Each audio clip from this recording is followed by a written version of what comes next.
competitive nila. Next game, guys.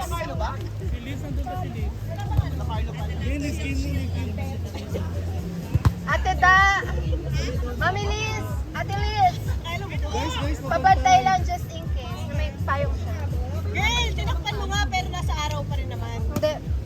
We have our Brazilian here. At least it's contained. Ingat ang Energy. totoong. Kami yung bantay. Ate Liz, ikaw pala! Tayo ulit. Ito ba nga? Kami din man ang pin-inform. Sa meeting naman nagsasend kay calendar invite. Isa lang yung sinabi nila. Guys, game. Kailangan natin mabilis. Oh, grabe, dikitan. Ang natakpan ng umbrella. Ang hirap ka lang, ang hirap i-block ni Pinuto ko pag Mrs. ganun. Nakita yung Pwede. pamay, hindi gumagano, no? Pag mamaya, Giselle, pag nagpa-block ako, kapag lumabas na. Kasi po, guys, Bro. tapos yan. Ayan. Dapat yung gawin natin. Okay, tapos pag Dapat gawin natin, di ba? Ang partner.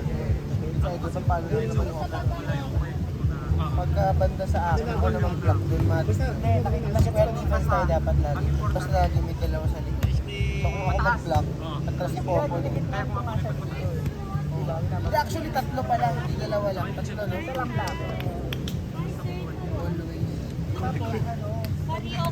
Ice cream sa ice cream? Oo, pwede. Pwede ka nga mag-block. Guys, yung ito lang. Pwede. Pwede mo iwan. Ay, ayun ba? Saan tayo, sir? Ito yung bata. May bata. Nasaan yung bata? Nasa chat ko po. Paraiso. Parang nagpaparin eh. Parang we're expecting. Basta mag-epic mamaya. Ano na? Gusto niya ng to? Mainit pa. Father, you want to?